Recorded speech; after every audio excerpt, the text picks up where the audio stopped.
place I wanted to hunt, the place I always hunt. When I got back there this morning, there was already headlights or headlamps up on the mountain, and I didn't want to mess them up, so I'm in a different location. I'm watching a ton of deer, but they're on private. But there's a bigger buck over there pushing a little buck around, running them off of the does. It's kind of cool to watch.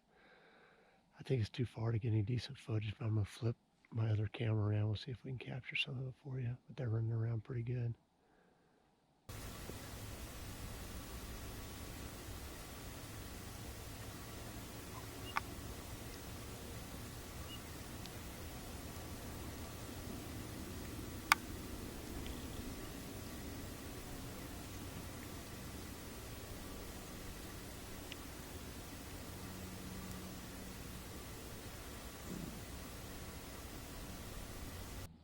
Just had a little spike by 2-point in the crosshairs, about 140 yards.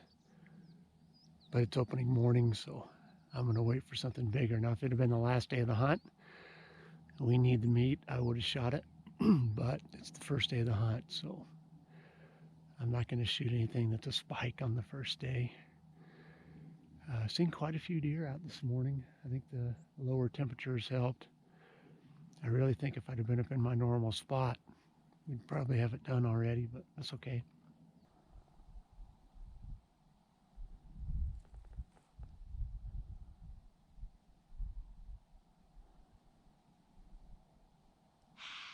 Don't come over here.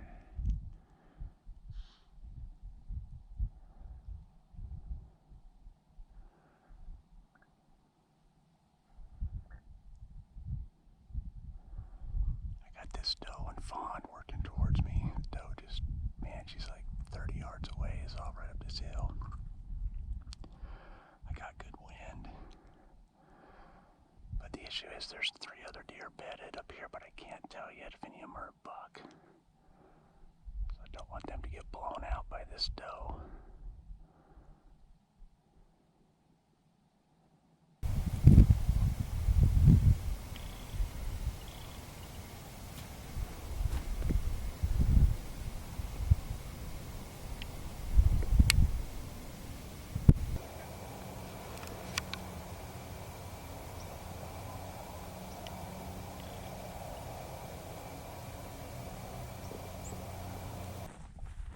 Well, guys, update. There's still probably 15, 20 minutes of shooting light left. I'm heading out. I got to within 250 yards of that group of deer I was crawling up on. There were 5 bucks in there. 2 little tiny spikes. A tiny 2-point. A little better 2-point. Oh, sorry, 6 bucks. A nice 2-point. I would guess the back half of his forks were 18 inches. It was nice for a 2-point. And a little 3-point. And I proceeded to miss 3 shots. Totally missed. Now, the first one I rushed. I still had my backpack on. I couldn't get the stock of the gun really into my shoulder. Couldn't get a great sight picture, and I rushed it. But the other 2 felt great. Now, I did sight in my rifle before the season. I went shooting, felt comfortable. I don't know if during the elk hunt, I had an over-the-counter elk tag, and I drove 70 miles worth of dirt roads on that. I don't know if it knocked off. So I'm gonna go to the range before I hunt again, because that's just driving me nuts. But there's lots of bucks back here. 7, because there was a little spike by 2 that I passed on this morning, and then those 6 bucks in that group. So tomorrow after church, I'm pretty sure our range is open on Sundays. So I'm going to go out and re-sight the rifle. Well, I sure hope it's off. If it's on and I just missed 3, then maybe it's time for me to hang it up. But I gotta think it's off. I mean, I never pretend to be American Sniper. There are definitely guys who are better shots than me, but I'm pretty proficient you know, 300 yards or less, which is why I don't take shots over 300. I've only taken one shot in my life over 300 yards, and that was on a cow elk at 404, and I hit her one shot, one kill. But normally I'm not shooting over 300. So anyway, we'll make our way down to the truck, and appreciate you guys coming along. All right, let me give you guys a quick update before I head up the mountain. It's the third day of the season. Last time I was with you, I missed a buck, shot 3 times. So I did go back out. That was opening afternoon. So it was the opening day and it was the evening hunt. I went out after church on Sunday for the last 2 hours, maybe 3 hours. I couldn't get to the range. It's closed on Sunday. But I went to a spot here where I'm hunting, near here, and shot my rifle, and it was shooting 6 inches high at 100 yards, so it was definitely off. Dialed it back in. It's just weird. I mean, I've been driving on dirt roads, but I had that thing sighted in before the elk season. I haven't dropped it. It's just weird that it got that far off, but anyway, it did. After I got it sighted back in, I didn't see any bucks that night. I hunted this morning just for the first 2 hours of daylight, and I saw part of the group of bucks I had seen on opening day, but they were on the other side of the fence, so they were in some private land I don't have permission to hunt. And I watched them bed, and now I'm coming back up, and we'll see if they're still there, see if they're still bedded, or if they've started to feed. And I need them to move. I need them to move about 200 yards to get on the public land. So we'll see. It's breezy. It's windy again. It was windy last night. I forgot to bring the GoPro last night, so I didn't film any. But we'll see if we can get up here, see if we can get on something, and get you guys some footage.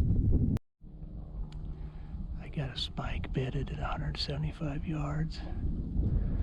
I just can't bring myself to shoot a spike yet. I still got 5 days left on this hunt. I saw him at about 350 originally and closed the distance.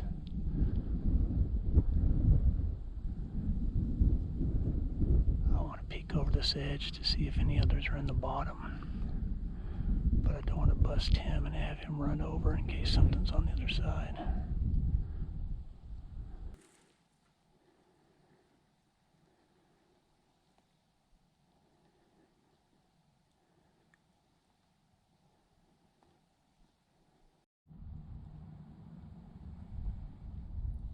It's been kind of a slow morning. Seen 17 does and fawns, but I haven't seen any of the bucks yet. It seems like these bucks, there's one little bachelor group that's running together. It's got about 6 in it. A little basket 3-point, the cool looking 2-point, another 2-point, and then some real dinky, barely fork horns and spikes. And then the buck I saw here the last time was a taller 3x3. He's not very wide at all, but he's tall, he's pretty. Really light colored antlers. And he had a little herd of does with him, and none of the other bucks were around him, so I think he's the dominant guy around here. And then I saw that one other spike who was by himself yesterday or 2 days ago, and the one little spike on opening morning. So and there's 8 or 9 bucks up here total, but I haven't seen any of them this morning. This fence line down here, I don't know if you can see it. The other side of that is private. I can't hunt that. So this little area up here really isn't very big at all that you can hunt. But it's been really, really productive for us over the years.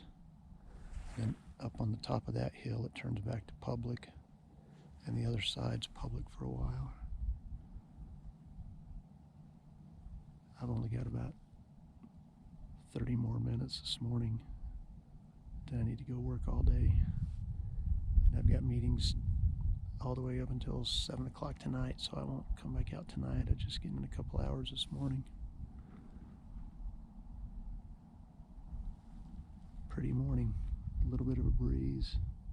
It's like 37 when I got out of the truck, so cool but not cold. It's pretty nice.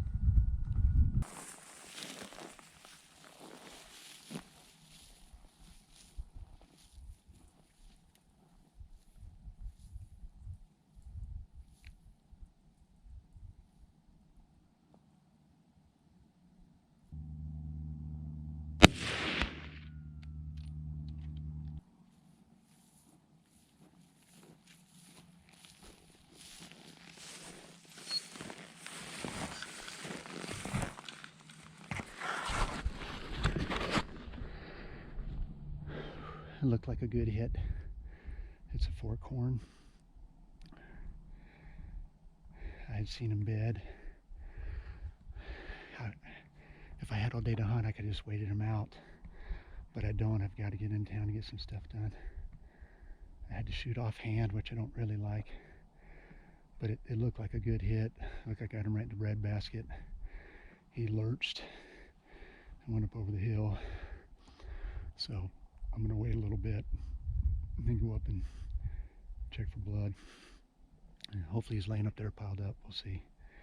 Felt good, looked good. So I knew it should be piled up here, man. Guys, there is no blood anywhere though. Holy crap, I was starting to think I was going nuts. I saw him lurch. I heard it hit. And it looked like it hit him right in the breadbasket. He only went 80 yards, but there's no blood anywhere. I mean, this is the little trail he followed. I could see where he'd beat down grass, but there's just nothing here, man. Seriously, I was starting to think I was just imagining. Little spike by 2. He's not a big guy. This is probably the one I passed 2 days ago, but I just knew I was getting to the point where I didn't have a lot more time to hunt. So I'm sure some guys are judging, saying, why would you shoot that? But I would shoot a doe if I could get a doe tag, guys. It's just so hard for me to get a doe tag because I'm not a landowner. So I can't get any like depredation tags like they can. But anyway, thank you, little guy. You're going to help feed our family between this and the little buck Jordan shot. Give us lots of meat for the freezer. So thank you, Lord, for helping us to harvest that. And thank you, Lord, that I found him. I'm glad I kept going. I see a little blood on that grass right there, right where he fell. But man, other than that, there is just not any blood up here. So thank you, Lord, that we found him. Well, we're making our first load to the truck. I've got a hind quarter on and all the back strap meat and the neck meat. So there's still one hind quarter up there and the 2 front quarters. Andrew's going to meet me at the truck. Well, Andrew's going to meet me at the highway. He can't get back here in his car. So I'm going to take this load down, take some of these layers of clothes off because it's hot, take all the non-essentials out of my backpack, and come back up with Andrew and get the rest. And I told him make sure he went to Maverick and get me a celebratory Mountain Dew. I'm going to need a drink before I hike back up this thing. It's only, I shared this before in the videos, it's only like 1.4 miles back in here from the truck, but it's all uphill. Now fortunately it's all downhill on the way out, but so I'm definitely going to need to get a drink and take some salt tablets before I hike back up and head back down. So that's the end of my big game hunting season for 2024. We didn't harvest an elk and we didn't shoot a very big deer, but I'm thankful for the meat. Thankful for the chance to get out in God's creation several days. I'm pretty sure this is the little buck I passed on 2 days ago. Or excuse me, not 2 days ago, opening morning. I saw a spike by 2 point opening morning. Forkhorn on one side and a spike. So I think this is that same deer. And then I passed on that spike yesterday. He was bedded at 165 yards, I think it was. I definitely could have taken him, but I'm glad I waited. I got, you know, one more pretty morning out. I saw a lot of deer this morning, a lot of does. This is the only buck. Now Andrew has a tag. He hasn't hunted a single day. His work schedule hasn't allowed him to. So, you know, we definitely know there's still like eight other bucks up here if he wants to try and come up here. So anyway, thanks so much for coming along, guys. Well, I recruited a young, strong guy to come help me carry the rest of this off the mountain. Andrew's here, he's got his pack. Here's one hind quarter already in here. There's not much to them as far as antlers. And then I found this shed this morning. Really nice 2-point who wants to be a 3-point.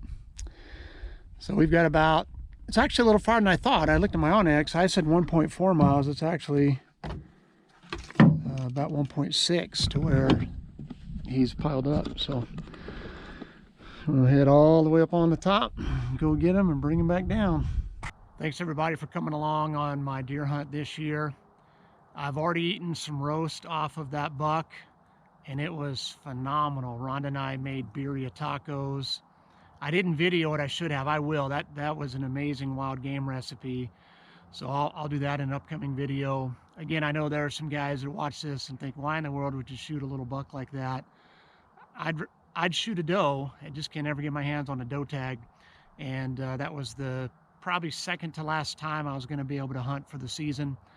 Again, it was a buck I passed on opening day, but as time started to wind down, I knew we needed the meat. So really happy with it. It tasted phenomenal. I have no conviction at all over shooting a little buck like that. So anyway, I hope you guys understand. We don't hunt for the horns, we hunt for the meat. And it was a great blessing to us for God to provide that for us. So let's wrap this up with the channel shout out and the Minute on the Mountain. Channel I want to shout out today is the Piscatorian. It's been a while since I've shouted out his channel. I have in the past. He's in the Pacific Northwest. A lot of great fishing videos, some good catch and cook videos, shrimping videos, clamming. I mean, does a little bit of everything, some crabbing. So check him out when you get a chance. I'll put a link in the description. The Minute on the Mountain comes from Daniel chapter 2. I'm going to read verse 21 to you. Actually, I'll go 20 and 21. Daniel is talking to King Nebuchadnezzar here, and he's getting ready to interpret a dream that Nebuchadnezzar had. And he says, "Blessed be the name of God forever and ever, to whom belong wisdom and might. He changes times and seasons. He removes kings and sets up kings. He gives wisdom to the wise and knowledge to those who have understanding." I want to do that today because tomorrow is election day. And I know a lot of people are carrying a lot of anxiety. And I'll admit there are times when I've had anxiety about this upcoming election. To me, there is clearly a better candidate. There's clearly one who will do the most good. I don't believe either candidate is a godly candidate. So you can disagree with me on that if you want to. But I do believe that one candidate will do more to protect the unborn, to protect my daughter from having to go into a locker room with a biological male, to protect traditional marriage. Those are the things that are important to me. Those are the things that are going to lead my vote.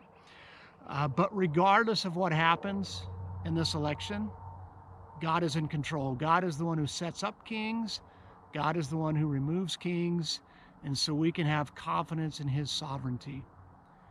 Now, that doesn't remove our civic responsibility, in my opinion. I think we're still called to vote. I think we're still called to get out there and exercise our vote. I don't think this is a situation where you would just say, well, I agree with John. I don't think either candidate is godly, so I'm just not voting at all. I don't think that's the attitude we should take. In fact, I'm going to put a link into one of the most recent podcasts I did on this topic. I encourage you to check that out. We are over 1,300 subscribers. So we are going to do the 1,300 subscriber giveaway. I'm going to show you the prizes on the next video, but just know, starting with this video now, if you comment on this video, and if you're a subscriber, you will get entered into the giveaway. Then we'll do one more video where we talk about the prizes that are going to be offered, and you'll be able to enter in that. And then we'll do the drawing on the next video after that. So you're going to have at least 2 chances to win. So if you're not subscribed to the channel yet and you want to be a part of that drawing, subscribe to the channel. Thanks for all your support, guys. Couldn't do this without you, and I wouldn't want to do it without you. So I appreciate all the support, all the encouraging comments you guys leave. Hope you have a great week this week. God bless you. We'll see you the next time we're out on the mountain.